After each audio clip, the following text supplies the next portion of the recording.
puissance de cet évangile. Ils ne disent pas empêchons-leur de prêcher. Mais ils disent empêchons-leur de prêcher en ce nom-là.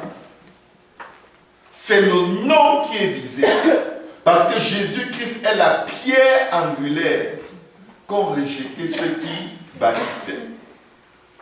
Si tu enlèves Jésus-Christ, tout ce que tu racontes, c'est juste du parlage.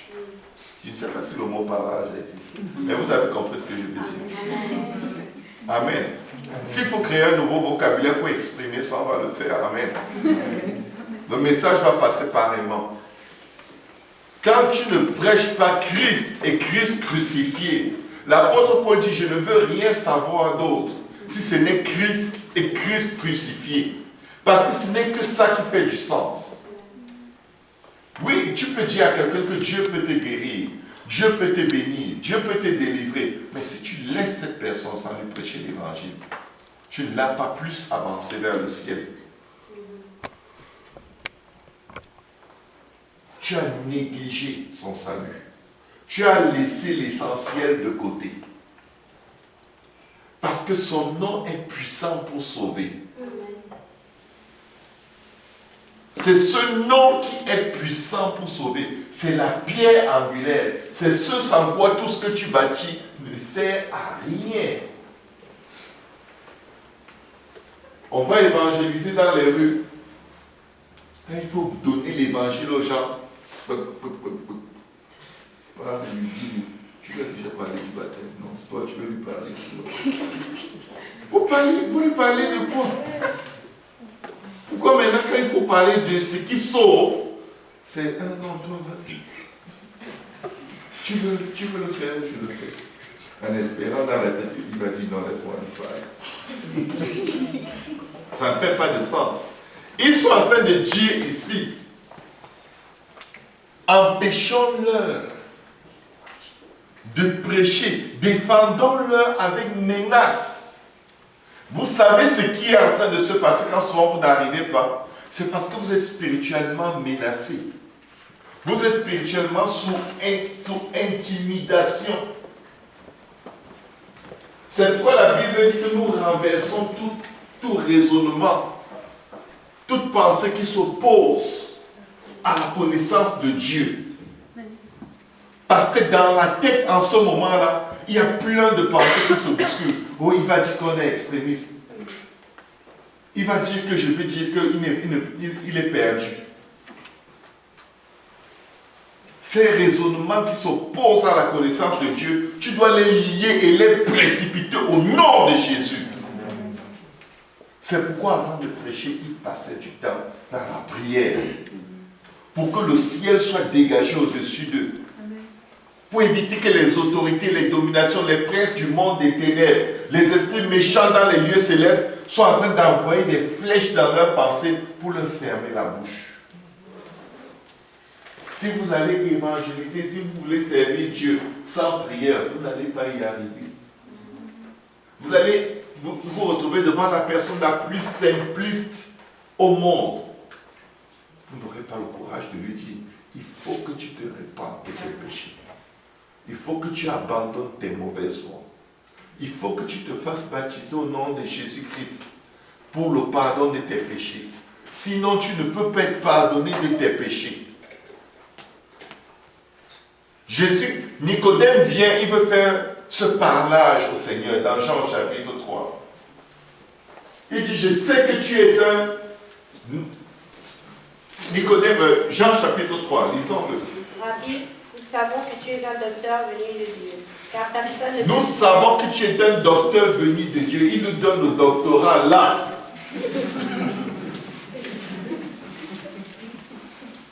Vous allez prêcher l'évangile, quelqu'un vous fait des compliments sur votre douceur avec laquelle... Non, tu n'es pas violent comme les gens qui me prêchent souvent. Tu es doux, tu vas doucement. Vraiment, j'aime quand toi tu me parles de Dieu.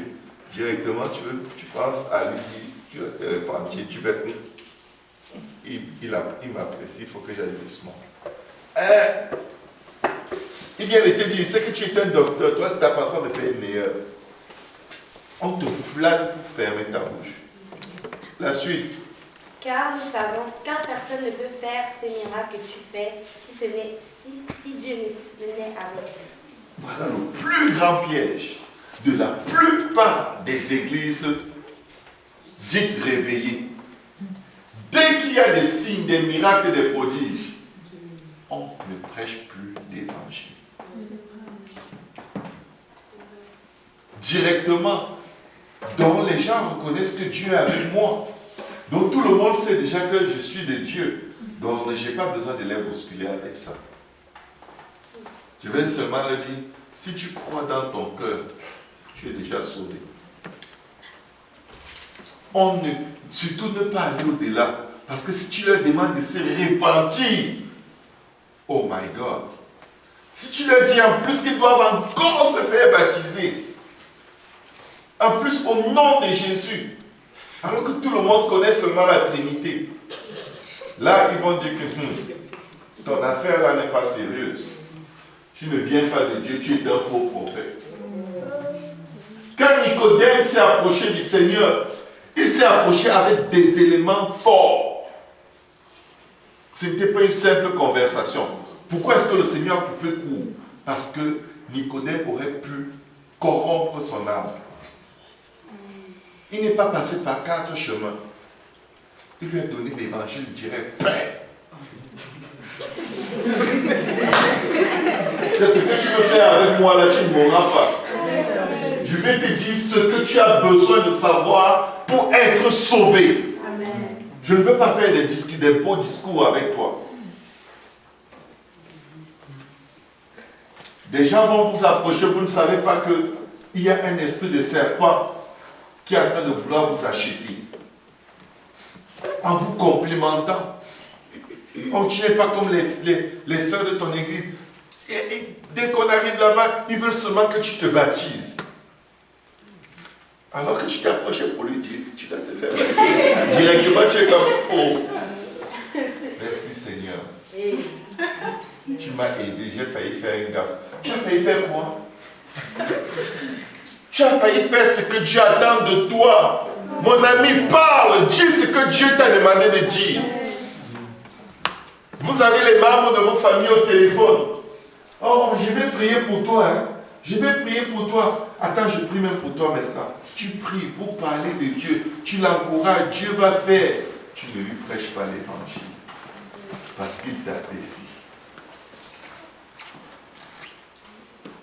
Nicodème a failli avoir le Seigneur.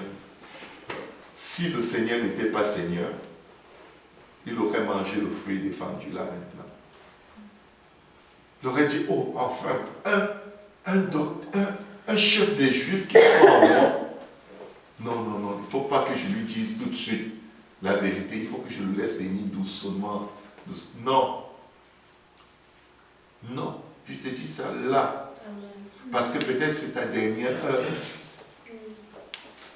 Si je pars sans te dire ce que Dieu veut que tu saches, pour que tes péchés soient effacés. Écoutez, l'évangile c'est pour que les péchés des gens soient effacés. Amen. Qui ne veut pas que les péchés de quelqu'un soient effacés? Amen. Mais c'est quoi le problème? Pourquoi ne pas leur dire? Comment croiront-ils s'il n'y a personne qui prêche? Ils vont croire au miracle que tu as promis que Dieu va faire. Ils vont croire au mari ou à la femme que tu as promis que Dieu va leur donner. Ils vont croire au boulot que tu as promis que Dieu va leur donner. Et ils vont venir à l'église pour le mari, pour le boulot, pour la femme. Leur relation avec Dieu ne va être que ce que tu as dit. Rien d'autre. Ouais. Ce n'est que ça que tu leur as dit. Donc quand ils arrivent à l'église, quelqu'un leur dit, est-ce que vous êtes déjà baptisé au nom de Jésus? Ils sont offensés. Mais c'est quoi ça? Ils ne connaissent même pas.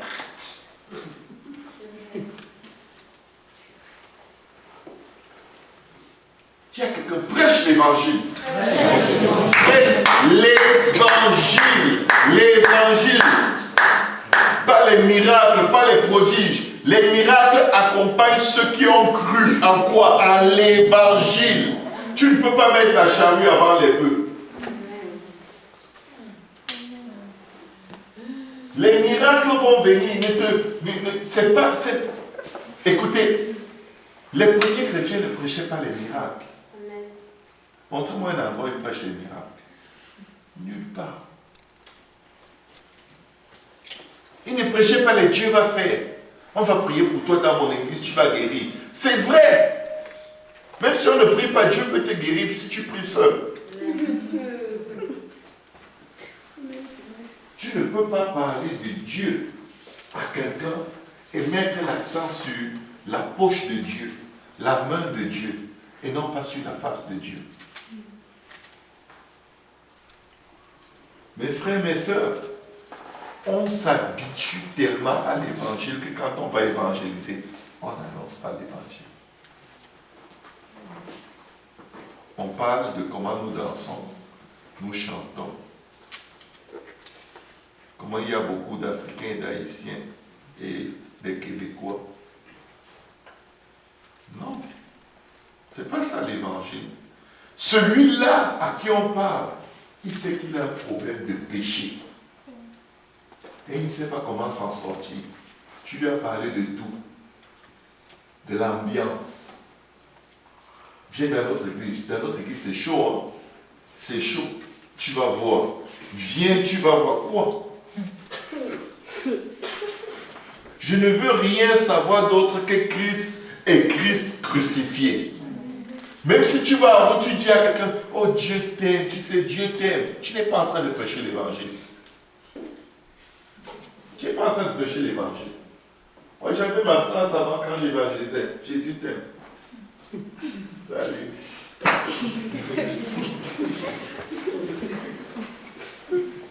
Et il y en avait qui me disaient, moi aussi je l'aime. Je le laisse comme je l'ai trouvé. Je dis, merci Seigneur, j'ai bien évangélisé aujourd'hui. Ça va travailler dans son cœur. Ça va faire ceci dans son cœur. C'est où dans la Bible?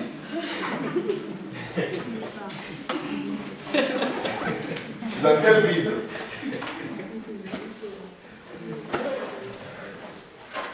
Amen. Ou c'est ça ou ce n'est pas ça. Écoute, si je te demande le chemin pour sortir, pour aller au métro, tu m'envoies vers l'autoroute. Alors que le métro est ici à côté de toi, tu n'es pas sérieux.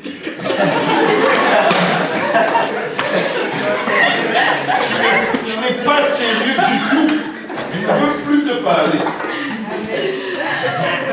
Je veux aller juste au métro là à côté pour me montrer la caisse de l'autre côté là-bas. C'est quoi ton problème?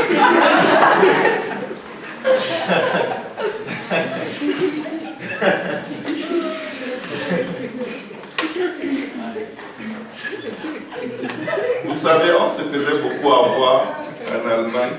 Quand tu arrives dans un quartier des Turcs et tu cherches le chemin, tu demandes le chemin à quelqu'un, il ne sait pas d'où tu parles, mais il va t'indiquer. Il ne sait même pas de quelle rue tu parles. Il t'indique, tu fais 20 mètres, tu poses la question à une autre personne. C'est un autre chemin. Et chacun est sûr.